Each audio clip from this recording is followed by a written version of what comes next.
किसी गांव में एक बौद्ध भिक्षु का बहुत बड़ा आश्रम था। हजारों शिष्य उस बौद्ध भिक्षु से दूर दूर से ज्ञान ग्रहण करने के लिए आते थे।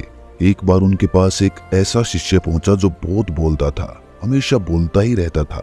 जब वो गांव में भिक्षा लेने के लिए जाता तो हर घर से एक नई कहानी लेकर आता और आश्रम पहुंचकर दूसरे शिष्यों को वो कहानी सुनाने लगता। मौका मिलते ही एक शिष्य की दूसरे से बुराई करता, चुगली करता और दूसरों के सामने अच्छा बनने का प्रयास करता।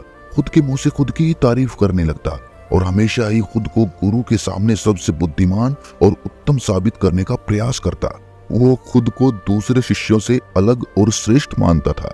उसका कहना था कि मैं एक अमीर घर का बालक हूँ, अगर मैं चाहता तो एक आरामदायक और सुविधाओं से भरा जीवन जी सकता था, लेकिन मैं वो सब छोड़कर यहाँ आ गया क्योंकि मुझे सत्य की खोज करनी थी, खुद को जानना था, जीवन को जानना था। इसीलिए मेरा त्याग तुम सबसे बड़ा है।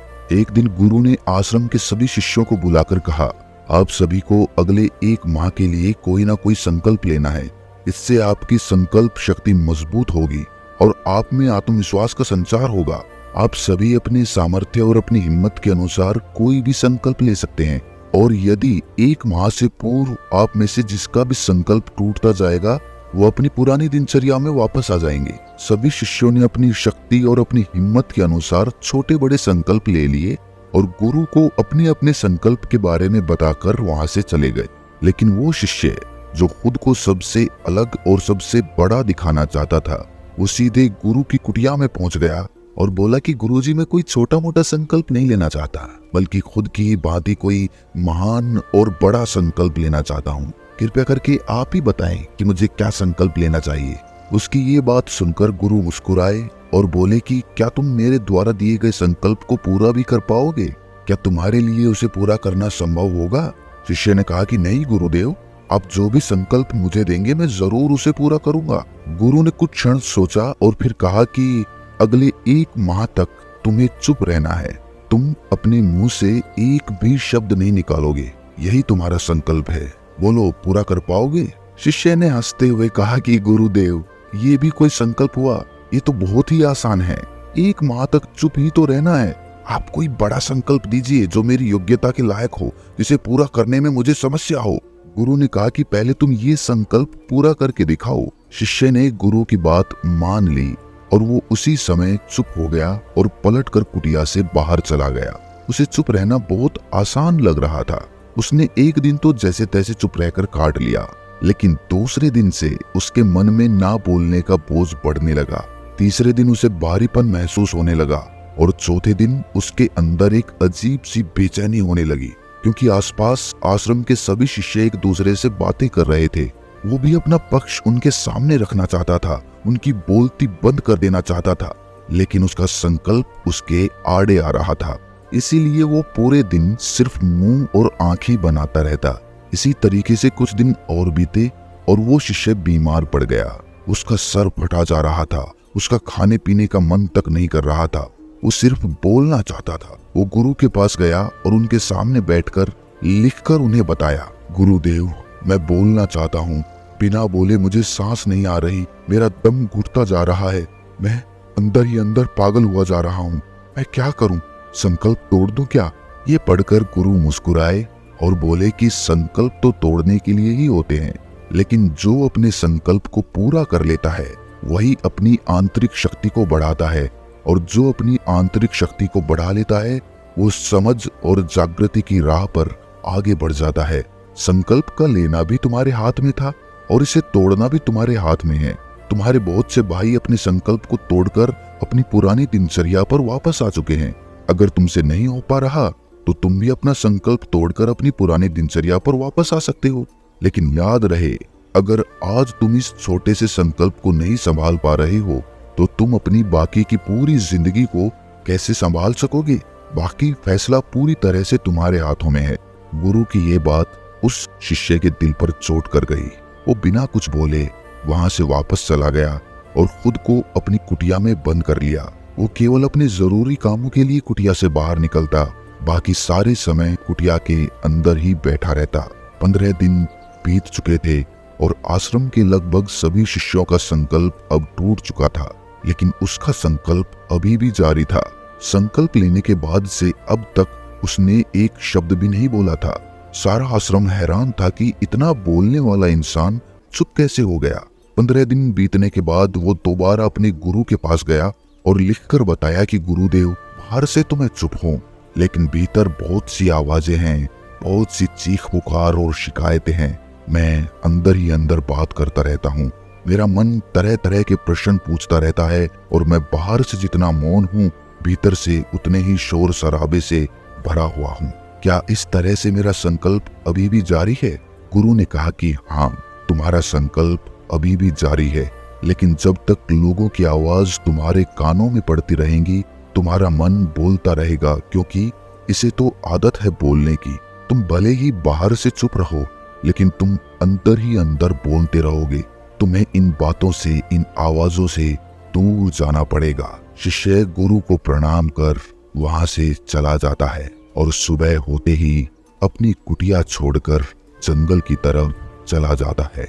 कई दिन बीत जाते हैं, संकल्प का समय भी पूरा हो जाता है, लेकिन शिष्य लौटकर कभी नहीं आता।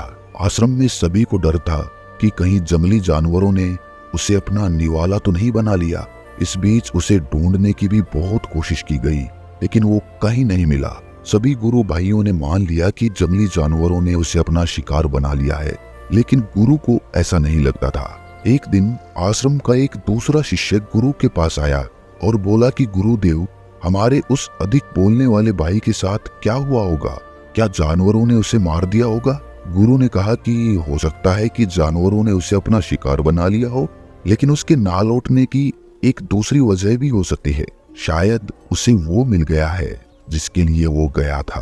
फिर शिष्य ने पूछा कि गुरुदेव, क्या ज्यादा बोलना इतना हानिकारक हो सकता है? गुरु ने कहा कि इंसान के जीवन के बहुत सारे दुखों में से एक दुख ये भी है कि वो कभी चुप नहीं रह सकता, हमेशा कुछ ना कुछ बोलता ही रहता है। सिर्फ हमारे बोलने के कारण हमारे आधे से ज्यादा दुख पैदा होते हैं।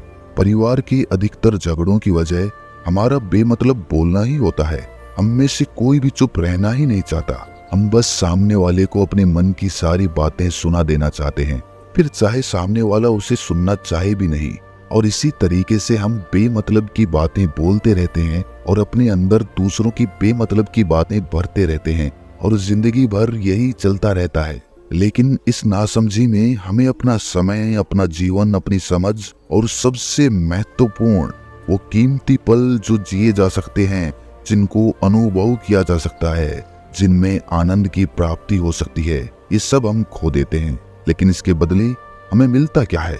कुछ नहीं, सब व्यर्थ और बर्बाद हो जाता है। इस पागलपन में हमने कितने कीमती पलों को खो दिया, इसका एहसास केवल कुछ ही लोगों को हो पाता है। बाकी लोग जैसे उन्हें अपने आने का ही पता नहीं, खुद के बारे में वो जानते ही नहीं, उसी तरह उन्हें अपने जाने का कभी पता नहीं चल पाता। वो खुद की कभी खोज नहीं कर पाते। शिष्य ने पूछा, तो गुरुदेव फिर इसका समाधान क्या है? गुरु ने कहा कि पूरी जागरूकता के साथ अपने विचारों को देखना, यही एकमात्र तरीका है। सारी मानसिक समस्याओं का वर्तमान में रहकर चिंतन करना, पूरी जागरूकता के साथ अपना काम करना जिंदगी में चमत्कारिक बदलाव ला देता है। कुछ लोग हमेशा चिंता करते रहते हैं, लेकिन चिंता की जगह उन्हें चिंतन करना चाहिए। चिंतन करने से ही आदमी अपने आंतरिक स्वरूप को पहचान पाता है। उसके बाद वो शिष्य गुरु से अपने प्रश्नों का उत्तर पाकर उनको प्रणाम करके वहां से चला जाता है। ज्यादा बोलने वाले शिष्य को आश्रम छोड़कर गए हुए 3 महीने का समय बीत चुका था, लेकिन उसकी कोई खबर नहीं थी। अब तक तो सभी गुरु भाइयों ने उसके वापस लौटने की उम्मीद भी छोड़ दी थी, लेकिन एक दिन वो आश्रम में वापस लौट आता है। उसे देखकर सभी के आश्चर्य और खुशी का ठिकाना ना रहा। लेकिन अब वो नहीं था जो यहाँ से गया था, वो कुछ और बनकर वापस आया था। उसके अंदर एक गजब का बदलाव महसूस किया जा सकता था। उसके चेहरे पर एक गजब का ठहराव और आंखों में बड़ी शांति थी। आश्रम में पहुंचते ही सभी गुरु भाइयों ने उसे चारों तरफ से घेर लिया और बातें करने लगे। वो भी अपने गुरु भाइयों से बात करने लगा। उससे बात करने वाले शिष्यों ने अनुभव किया कि अब वो पहले जैसा उतावला और बातूनी नहीं रह गया था। उसके मुंह से एक एक शब्द बहुत ही सुलझे हुए और मधुरता के साथ निकल रहे थे।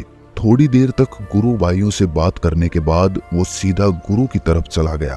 उसने गुरु के चरण स्पर्श किए और कहा कि गुरुदेव, क्या मैं अब भी मौन हूँ? क्या अभी भी मेरा संकल्प जारी है? गुरु ने कुछ देर तक शिष्य की आंखों में बड़े ध्यान से देखा और फिर कहा कि हाँ, तुम अब भी मौन हो। तुम्हारे मुंह से एक भी शब्द नहीं निकल रहा और तुम्हारा संकल्प अभी भी जारी है। शिष्य ने कहा कि गुरुदेव, जब मैं आश्रम से गया था तो मैं मुंह से तो चुप था, लेकिन मेरे अंदर बहुत सी आवाजें थी। मन में बहुत से प्रश्न थे जो बंद ही नहीं हो रहे थे। मैं जंगल तो चला गया इस उम्मीद से कि मुझे वहां शांति मिलेगी और मेरे मन की बकबक कम हो जाएगी, लेकिन मैं जितना एकांत में जाता गया, मेरे अंदर की आवाज उतनी ही तेज होती गई। मेरे भीतर की पुरानी से पुरानी आवाज मुझे सुनाई देने लगी। तब कहीं जाकर मैंने महसूस किया कि मैं कितना गलत कर रहा था। जब मैं अपने परिवार वालों, दोस्तों या फिर गुरु भाइयों को बुरा भला कहता था तो उस समय मुझे लगता था कि मैं सही कर रहा हूँ। जब मैं गुरु भाइयों की एक दूसरे से चुगली करता था, उनका मजाक बनाता था, तब मुझे यही लगता था कि मैं उनसे बेहतर हूँ और मैं सही कर रहा हूँ। मैंने पहली बार महसूस किया कि मैं कितना गलत बोलता था।